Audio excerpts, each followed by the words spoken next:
Good evening, I'm Andrew Chang. Adrian is away. Tonight, $44 billion for 240 characters. This is a game of high-stakes poker. The world's richest man, Elon Musk, now owns Twitter, joining a club of billionaires in charge of publishing, tech, and social media. So, what's he going to do with it? Remove all of the moderation, which would just mean a massive influx in fake accounts, spam accounts, pornography, and hate speech. Plus, does it mean the return of Donald Trump tweets? Also tonight, the military's unchecked problem with systemic racism, discrimination, and extremism. Racism exists. Discrimination exists. How a CBC News investigation spurred a damning new report. And the rare, mysterious liver disease striking kids. I cried non-stop for like 4 days, just repeatedly. I'd be crying at the littlest thing. A family that's gone through it. Share their story, what you need to know. This is The National. The world's richest man is about to become a powerful media mogul. Tonight, we are tracking reaction to Elon Musk's stunning Twitter takeover. It is a deal worth billions of dollars. And whether you tweet or not, you have likely been influenced by Twitter's ability to amplify and distort information. Elon Musk is already promising change. The CEO of Tesla and SpaceX has plans to take the company private and has mused about scrapping the moderation policies that try to keep violence and harassment in check. But there are many questions tonight about what else he plans to do and whether Donald Trump figures into that plan. Alison Northcott starts us off. Elon Musk owns companies that build rocket ships and electric cars. Now he's taking his wealth and influence to social media, buying Twitter in a deal worth $44 billion US. This is a game of high-stakes poker. And ultimately, the Twitter board was waiting for a second bidder or a white knight to come. They never came. Musk launched his takeover bid earlier this month after buying up 9% of Twitter's shares. He was able to secure financing, including loans from Canadian banks RBC and CIBC. Taking it private, having a focus on product innovation, and maybe some shifting of perspective on short-term monetization will be really beneficial for the company. And, you know, I like Elon. I think he's a really creative thinker. Creative, but also notoriously unpredictable and outspoken. Musk calls himself a free speech absolutist and has criticized Twitter for failing to protect that. Following the deal, Musk enthusiastically tweeted, "Free speech is the bedrock of a functioning democracy, and Twitter is the digital town square where matters vital to the future of humanity are debated." Twitter has barred some users for spreading hate or misinformation. Now some worry what it would mean if Musk loosens the rules. To just kind of remove all of the moderation, which would just mean a massive influx in fake accounts, spam accounts, pornography on the site, hate speech, things like that. Another big question, whether former U.S. President Donald Trump will return. He was banned for violating their policy against glorifying violence after the January 6th Capitol Hill riot. When asked if he would come back, Trump told Fox News he would be focusing on his own social media platform. The current White House is watching the deal, too. No matter who owns or runs Twitter, the president has long been concerned about the power of large social media platforms, the power they have over our everyday lives. Musk has 84 million Twitter followers, and even before the deal was official, he tweeted, "I hope that even my worst critics remain on Twitter because that is what free speech means." Twitter's stockholders have to approve the deal, which is expected to close this year. Alison Northcott, CBC News, Montreal. Now, control of powerful online publishing platforms is something in common for several of the world's richest people. Musk, of course, is number one, and his stake in Twitter could make him even richer. Amazon founder Jeff Bezos is the second richest person on the planet, and he owns The Washington Post. Other tech titans in the top 20 include Larry Page, who started Google, Michael Bloomberg, the co-founder and CEO of Bloomberg, and Mark Zuckerberg, who started Facebook. So, a pretty exclusive club. We're going to bring in our senior business reporter, Peter Armstrong, on this. The question I feel like I'm going to be asking time and time and time again, why would Elon Musk buy Twitter? Look, it's a good question, and it's really hard to say because Elon Musk is as mercurial as he is rich, and he does things sometimes just to buck the trend. but he is spending an awful lot of money here. Even to the world's richest man, $44 billion, that's a lot of cash. And he's taking like 20% of his existing fortune, mostly of Tesla shares, and converting those into Twitter shares. One analyst today said that's like taking caviar and converting it into a New York pretzel. But if he's risking this much money, you have to think this is about more than just trolling and, doing good by free speech. I would take the pretzel. I would too. Not bad. But $44 billion, it's a heck of a lot to pay, right? So how much influence does that buy him? Well, I mean, it does buy him some. But if you look at that chart that you showed at the beginning of all this, in terms of the number of users, you have Facebook way up here at the top, then YouTube, and then way down here, you have Twitter. One of my favorite Wall Street types today tweeted out that Twitter does like $3.5 billion a year in revenue, a business roughly the size of the Olive Garden. It's still something of a niche. It's a powerful niche where the world's thinkers hang out. But the question is, what is Musk going to do with that? Will he convert it into paid subscriptions? Maybe. The fact is, though, for all the bluster today, Andrew, we still don't know a whole lot about his plans. Well, twice in 2 minutes, you've made me hungry. Peter Armstrong, thanks very much. You bet. Now, another note about former U.S. President Donald Trump tonight. He's been found in contempt of court in a New York civil case. The ruling comes after Trump repeatedly failed to turn over documents subpoenaed in a civil investigation into his business practices. A judge has ordered that he be fined $10,000 US per day until he complies, which, if you do the basic math, is a little over $3.5 million a year. Trump's lawyer says she plans to appeal. Well, a scathing report is laying bare the Canadian military's problem with racism, discrimination, and white supremacists in its ranks. It was triggered by a CBC News investigation, and as Ashley Burke explains, those who compiled it say this is a growing problem. Racism exists. Discrimination exists. It's a damning report that took the military to task for failing to address racism and discrimination in the ranks over the last 20 years, prompting some members to leave. The price they have to pay to persevere through the racism and discrimination that they face every day has become unbearable. But the report says some members with ties to extremism were allowed to stay. This panel found military membership in extremist groups is growing and becoming increasingly covert, but detection of extremist pockets or individuals is still very much siloed and inefficient. Canadian Armed Forces and Department of National Defense still don't know enough about these groups, who they are, where they are, how they're affecting recruiting. The report was triggered by a CBC News investigation in 2020. It revealed international allies had warned Canada years earlier about the far-right activities of reservist Eric Migland, who called the Prime Minister a treasonous bastard online. But the Army allowed him to continue to serve until last spring. The force's top commander says he wants to keep toxicity out of his ranks. Widespread monitoring of our members' social media. There will be some privacy issues with that. But that being said, when we receive reports from wherever it may come, we take action. But that action isn't consistent. Some received a warning, others were released. When they find somebody who is a white nationalist, a white supremacist, a neo-Nazi, the default position, as we've been saying from the very beginning, has to be that they have to be actually thrown out of the Canadian military. The defense minister says it will all be examined. We are working every day to make sure that racism, racist remarks, systemic racism is eradicated. So, Ashley, this was a wide-ranging report and far from the first one of its kind, right, in the last 2 decades, which was pointed out today. Exactly, Andrew. This panel said there have been more than 40 other panels and boards over those years with more than 250 recommendations to tackle racism and discrimination in the ranks, and found that they're not being tracked, measured, or taken seriously. Some have been shelved, others poorly implemented or disregarded altogether. Now, while this report did have recommendations, the panel said that the military didn't need them. It already knows what to do. What it needs now is the will to do it. Ashley Burke, thank you very much. Let's turn now to what we know about a mysterious and serious liver disease affecting children in the UK, Europe, and the United States. Almost 200 kids have fallen ill, most of them under 5. And though no cases have been reported here in Canada, as Christine Bierak reports, doctors are now on the lookout. Good girl, Lola.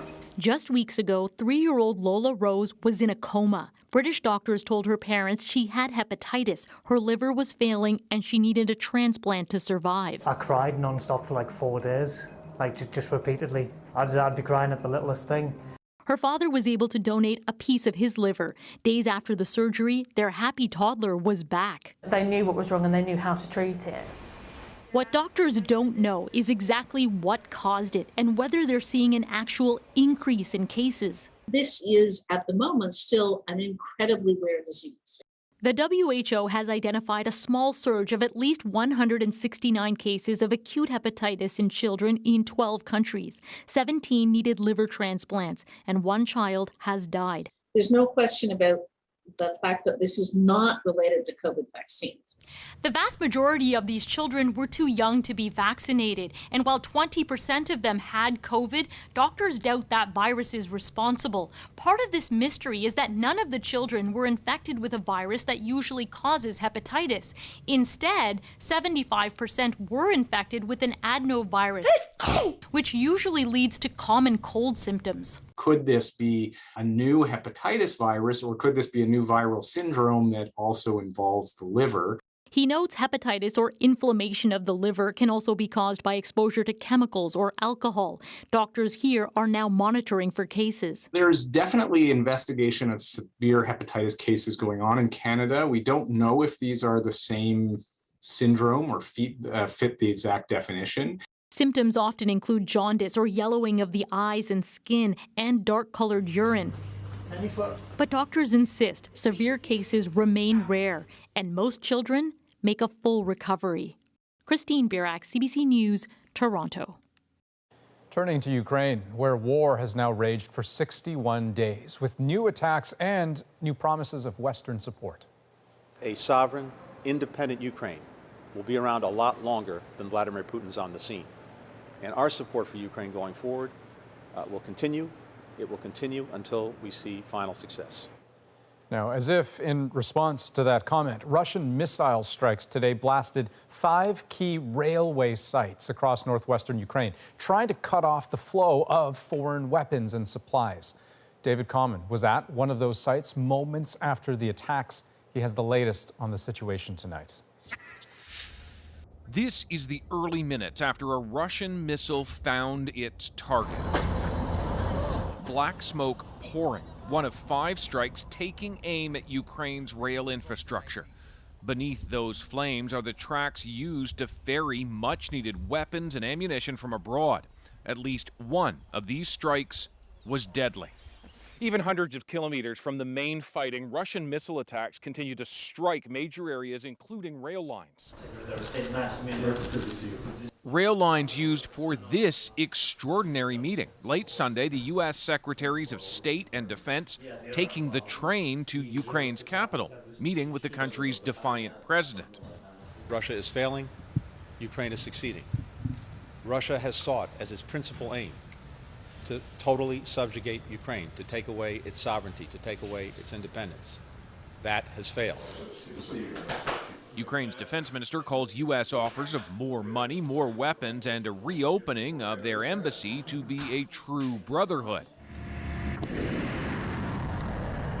The Russian campaign, meanwhile, has repeatedly stumbled, even as the Kremlin releases video showing its army and air force bounding through Ukraine.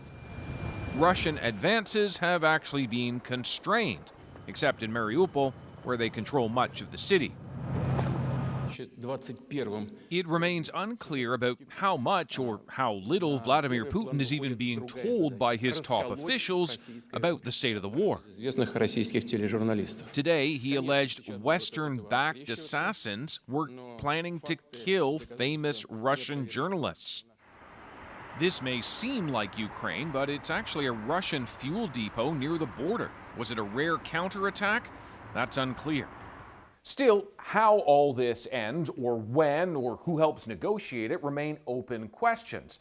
The West is pouring in weapons, the Ukrainians using them to considerable effect, and they believe they can win. The question for all sides is, at what cost? David Common, CBC News, Kyiv. Now to new details in a years-old scandal facing Prime Minister Justin Trudeau. Newly released documents show the RCMP considered the possibility of charging him with fraud over a vacation to the Aga Khan's private island. Catherine Cullen explains why that never happened and what these revelations set off in Ottawa. You were going to take a free holiday from someone you consider a friend. How could it not have occurred to you that that might not have been okay? The fact is, we work sorry, let me just try to reorder the thoughts. It was certainly awkward at the time. Turns out it could have been worse. Justin Trudeau and his family had taken free vacations on the private island of the Aga Khan. The philanthropist and Muslim spiritual leader was registered to lobby the government.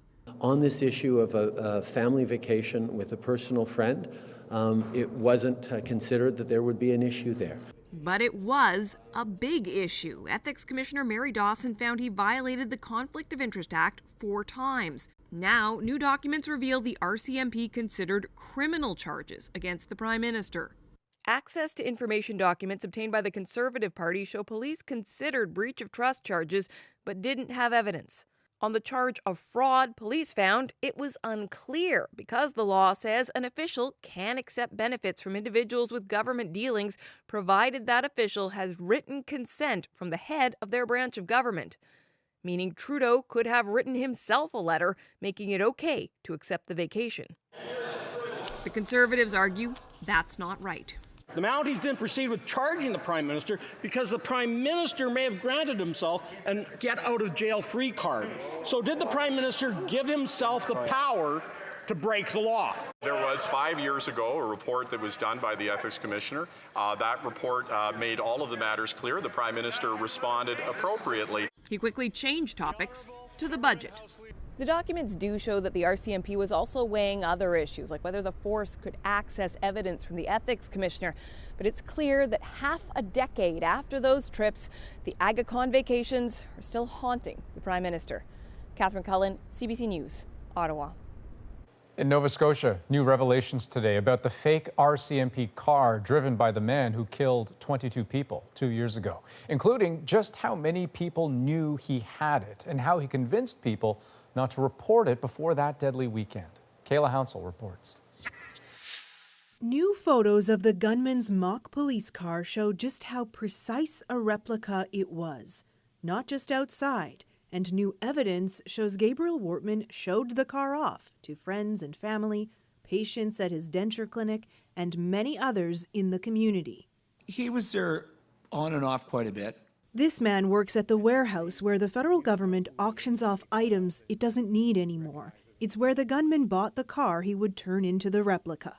He actually told me that, and he actually told the girls and the employees at work where I work with, he was building the RCMP car for parades for the falling down cops. The gunman told people he planned to use the car as a memorial for the Mounties killed in Moncton in 2014. He told others he was using it for a movie he was making about the apocalypse.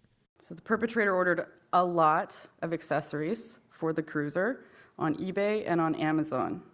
Several people questioned the legality of what he was doing, but no one reported the car to police. And that meant officers were scrambling on that terrible night in April 2020. Now it says here, calm saying it was a police car. As soon as those first 911 alerts started coming in, multiple people reported the shooter was driving what looked like a police car. But officers struggled to understand exactly what that meant. Was it just an old, decommissioned white Ford Taurus? Was it a security car of some kind? They didn't grasp that what they were looking for was an exact replica until they saw a photo around 7:30 the next morning. It would still take 3 more hours for the RCMP to tweet a photo of the car. During that time, 3 more people were killed. A national moratorium is now in place preventing the sale of decommissioned police cars, so no one can use them again. Kayla Hounsell, CBC News, Halifax. Well, the federal government has appointed a judge to look into its use of the Emergencies Act that put an end to the truckers' convoy back in February. Freedom! Canadians deserve to understand why it was used. Up next, the coming inquiry and how police say they've learned from their mistakes with another convoy headed to Ottawa this coming weekend. Plus, panic buying in China's capital with new COVID cases on the rise. I would expect a complete lockdown. Coming up, will Beijing follow Shanghai on China's COVID zero path? And a little later, these delightful creations keep popping up on library shelves at a Canadian university. The unfolding mystery. Coming up, we're back in 2. CBC News, The National, named Canada's best national newscast at the Canadian Screen Awards. On behalf of the entire SpaceX team, welcome back to planet Earth. Well, Canadian businessman Mark Pathy returned to Earth today from a 2-week mission to the International Space Station. It was a trip that cost a pretty penny, reportedly $55 million for the round trip. He and 2 others formed the first all-private astronaut team to board the ISS, where they performed a series of science experiments. People in southern Manitoba are dealing with significant flooding after heavy rains over the weekend. A few warnings are still in place along the Red River from the U.S. border to south of Winnipeg. And while officials say the situation is stable now, Environment Canada says more rain could be on the way. Well, today the Prime Minister called for an inquiry into the use of the Emergencies Act 2 months ago. The controversial act was invoked for the first time in this country's history during the convoy protests. And as David Cochran shows us, Ottawa police are preparing for another protest in just a few days. For 23 days, they occupied Ottawa's downtown. Their presence forced businesses to close. Their horns a sonic assault on the people who live here. It lasted until police forces from across the country made their move. What we are launching today is a public inquiry. An inquiry to examine how the occupation happened and whether the government was right to invoke the Emergencies Act. It will be led by Ontario Court of Appeal Judge Paul Rouleau, who must file a report by early next year. The judge will have broad access, including to classified documents. Our intent is to collaborate with the judge. Mr. Speaker, that inquiry will be useless unless they waive cabinet confidence. The Conservatives oppose the Emergencies Act. Some even express support for the protesters. Now, with the inquiry called, they're calling for full disclosure. Why not waive cabinet confidence, or are they hiding something, Mr. Speaker? The commissioner of this inquiry will have very broad authorities, the ability to compel witnesses and to compel the production of documents. That's not a yes to the question of waiving cabinet confidence, as the government says that still needs to be discussed with the judge. The Liberals insist using the act was justified. Others are skeptical. I think Canadians deserve to understand why it was used. And we deserve to sort of learn from its use to hopefully inform and ideally avoid using it in the future. The streets here in front of Parliament Hill have been closed since the big convoy, and there's another one, this time motorcycles rolling into town this weekend. But the Ottawa police say they've learned their lesson from what happened here, and they won't let anyone occupy these streets again. David Cochran, CBC News, Ottawa. A new report says cases of anti-Semitism are on the rise in this country, and 2021 was a record-breaking year. Saw that violence start to emanate in a way our community has never witnessed before. Coming up, the calls for the government to do more to stop it. I have to say, I was not surprised because I've been tracking this, but remained very disturbed about it. Plus, my interview with the man the Canadian government has tasked with combating anti-Semitism.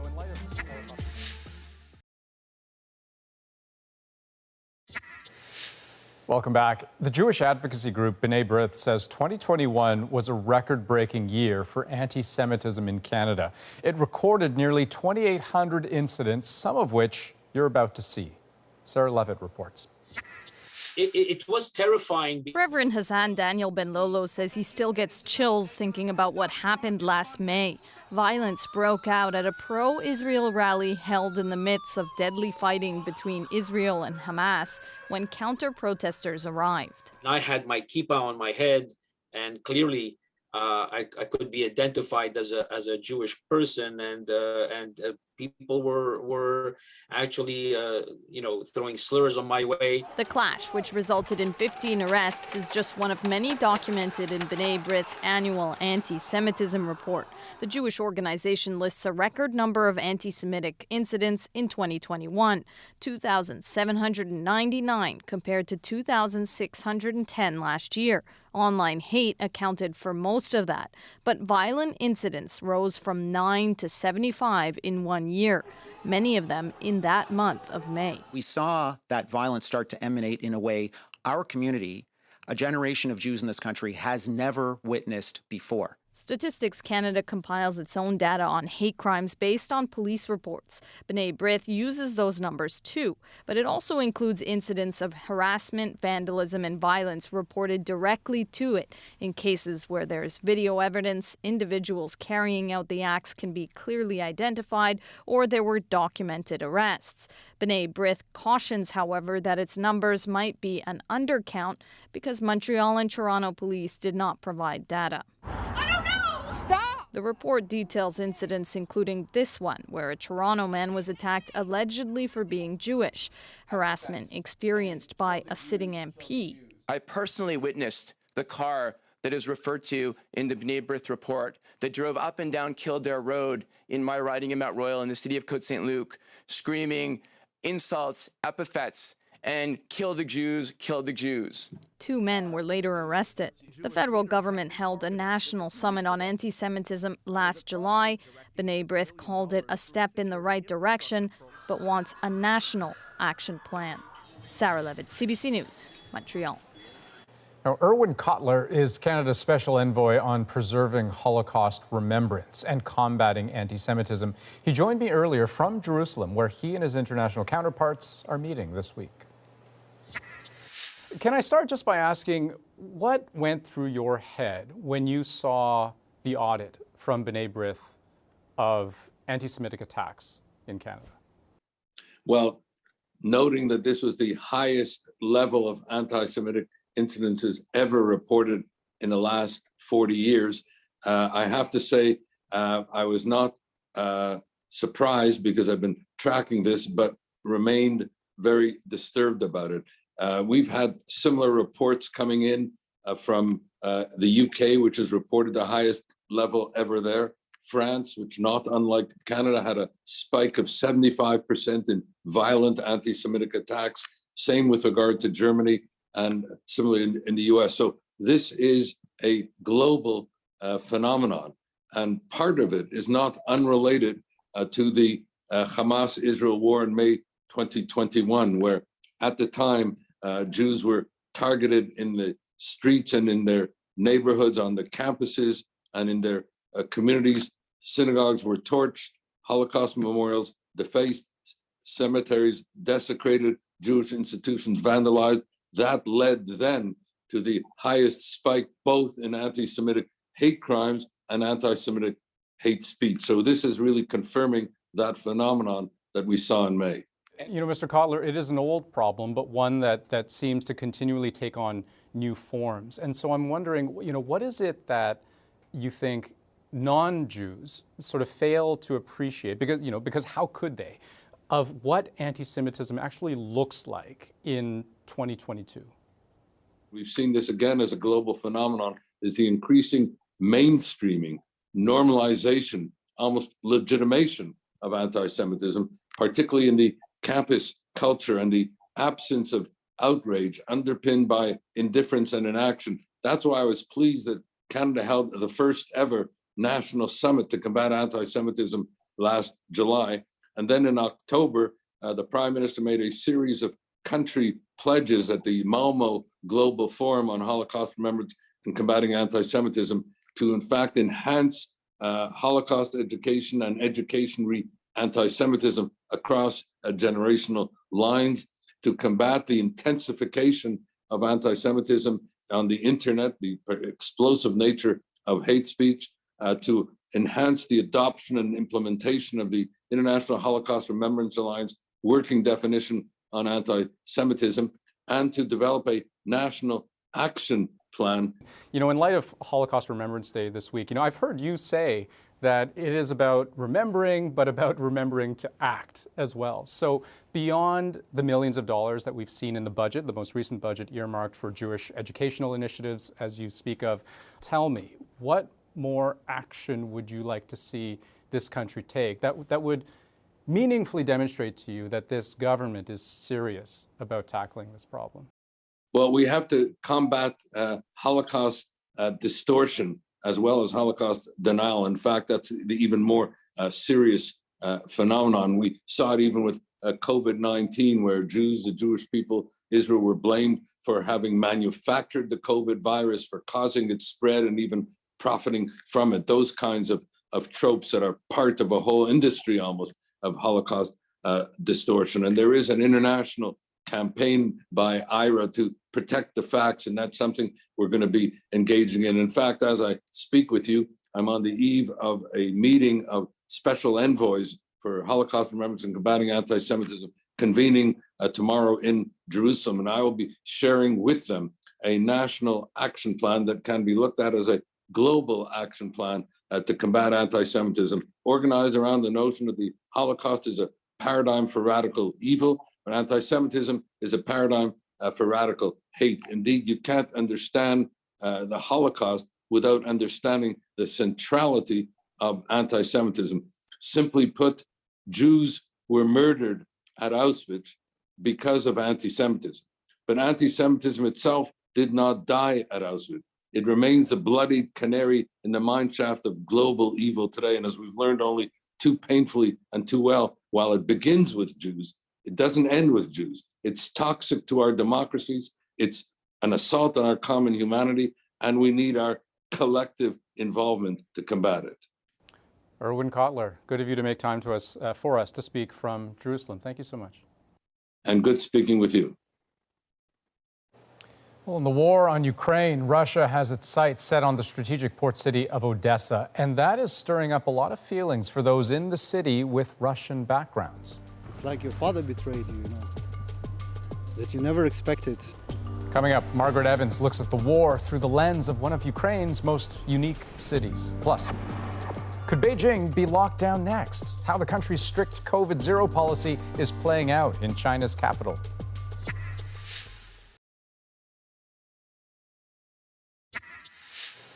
As the assault on southern Ukraine intensifies, Russia is increasingly fixated on the strategic port city Odesa, still firmly in Ukrainian hands, but coming under more attack.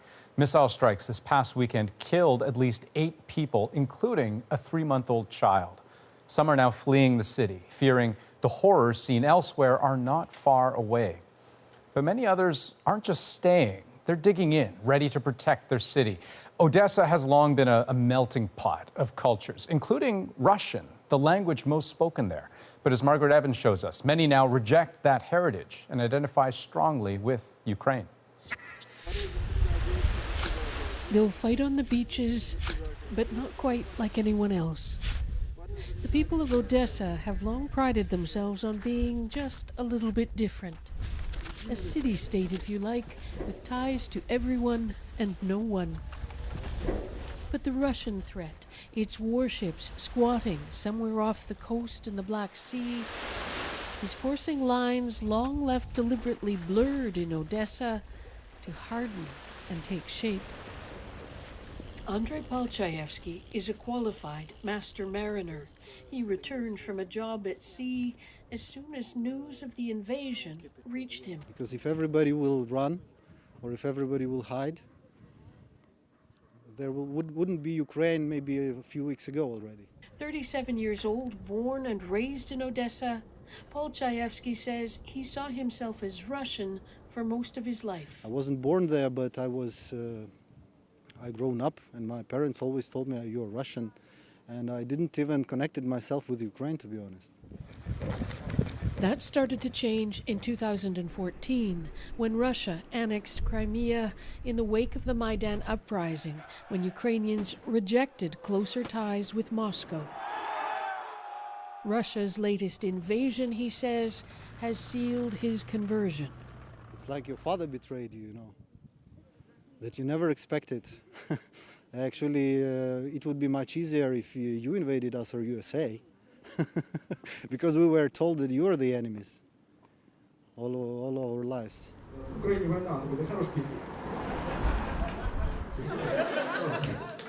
A comedy club in Odesa where the acts start early because of the curfew. Streets empty by 9 p.m. Humor looms large in Odesa's identity. It even hosts an annual Humorina festival on April Fool's Day, cancelled this year because of the war. We know that we will win. Yaroslav Tydorienko, Nikita Trandafilov, and Dima Kovtin are comics and writing partners. They stopped at the start of the invasion in shock, like the rest of the country, and worried. My father is military. I'm afraid for him. I'm not scared. I'm afraid for him. But they soon started writing jokes again, saying it's more important than ever now. The Russian President Vladimir Putin, an obvious target. I think we must do that. He is our enemy, I think. Not only ours, all our country. I think he is enemy of his country. Yeah, it's like therapy. Odesa's laid-back nature, its ability to poke fun at itself and others, comes in part from its long history as a commercial port city, giving it a cosmopolitan vibe. Jewish and Russian humor part of the mix. The comics, who like most Odessans are native Russian speakers, scoff at Moscow's claim that it's acting to protect them. We speak in Russian, and it's not a problem in our country. The threat to their lives and freedoms, they say, is coming from Putin and Putin alone. Russian attacks on the Black Sea city have increased in recent weeks with deadly effect. But Odessans have been building the city's armor ever since the invasion began back in February, dressing it for war. All those sandbags from the beach put to good use. They're not letting their military bands get rusty either, bringing them out for ceremonies big and small, whether there's an audience or not. At the top of the famous Potemkin Steps, the monument to an 18th century governor is completely entombed, while the Russian Empress Catherine the Great has been left exposed to whatever comes next. A fitting metaphor, perhaps, for the city's shifting allegiances. We have a great number of people with Soviet identity.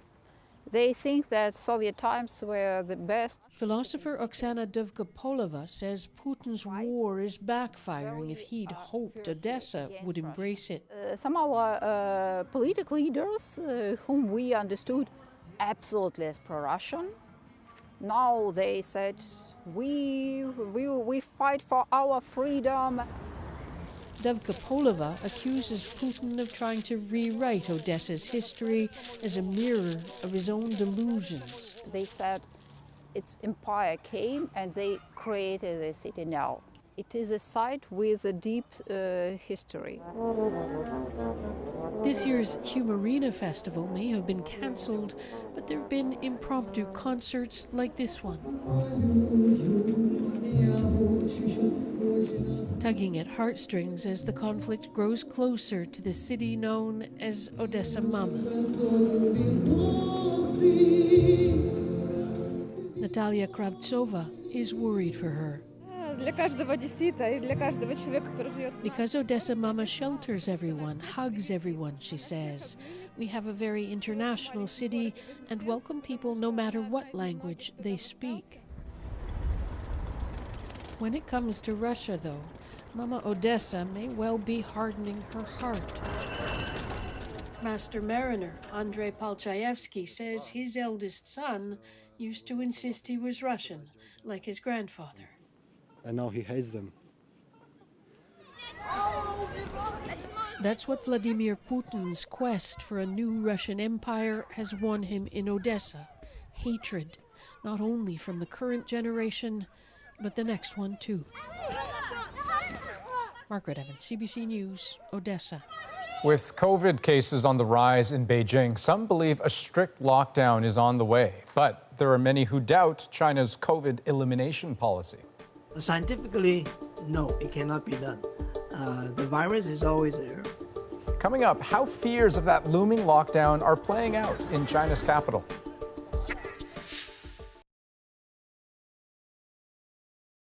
I'm Jamie Poisson, and tomorrow on CBC's daily news podcast, Front Burner, the war in Ukraine is entering a new phase, with Russia now focused on taking the country's east and the south.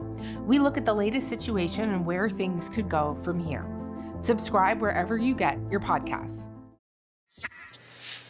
As COVID-19 vaccine passports and mask mandates are lifting across the country, a new study is shedding light on the consequences of being unvaccinated. The findings suggest that people who decide not to get the COVID-19 vaccine can actually raise the risk of infection among the vaccinated. Researchers at the Dalla Lana School of Public Health at the University of Toronto made the discovery based on modeling. Their study appears in the Canadian Medical Association Journal. And new COVID-19 travel measures go into effect today. Fully vaccinated travelers coming to Canada are no longer required to provide a quarantine plan. Kids aged 5 to 11 traveling with a fully vaccinated adult will not need to do pre-entry COVID tests. And most fully vaccinated Canadians are no longer expected to wear a mask in public spaces for 14 days after returning to the country. But mandatory masking rules on planes and trains remain in effect. Same goes for testing rules for people who are not fully vaccinated. Well, in China, fears of a COVID-19 lockdown have spread to Beijing. With dozens of cases confirmed since Friday, today the city began mass testing its residents. And as Julia Wong reports, after seeing what happened in Shanghai, people in Beijing are taking no chances and they are stocking up on supplies.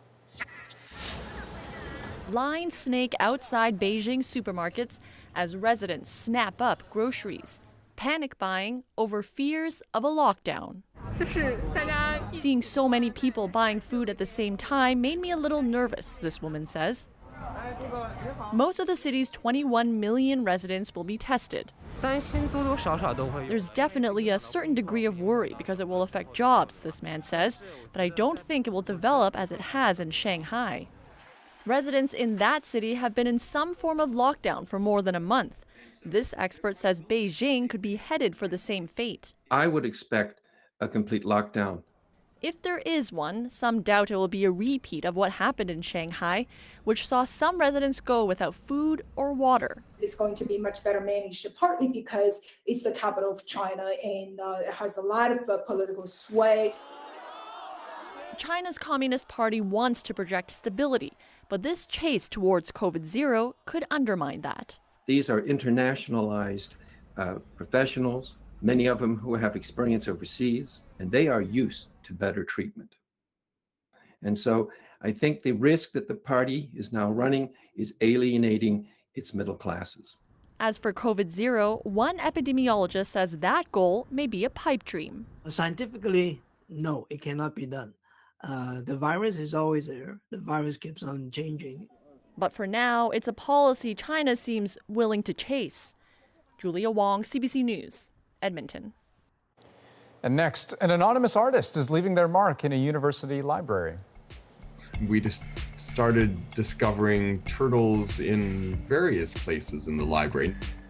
The mysterious case of the abandoned artwork in our moment.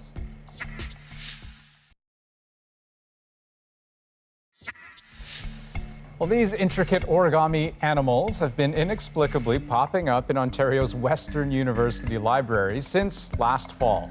The artist, unknown. But one thing is for sure, they've been brightening up the days of staff and students there since day one. Tonight, the joys of a harmless whodunit is our moment. So the beginning of the academic year, we discovered one turtle, and then we just started discovering turtles in various places in the library, not sometimes in the stacks, sometimes in a book bin. And yeah, we've accumulated about 10 or 12 of them. We feel that it's probably a student who's using this as a means of de-stressing or a distraction while studying. It's a mystery. We don't know who it is, but we created a little display space on our service desk. It's just a great way of breaking down that barrier with students and other patrons at the desk. They're delightful. They're very good. I'll say, like, the detail on them is phenomenal. So I do hope that the student is continuing their studies at Western and leaves us some more. Is that a turkey or a peacock? Either way, it was super impressive. You know, for the longest time, I used to think that origami was something that anyone should be able to do if you just had the right instructions. But it's actually really, really hard. The complexity of some folds is really impressive. And that guy or girl or lady or woman, whatever, I have no idea, they can make a mean dragon. That's the National for this April 25th. Have a great night.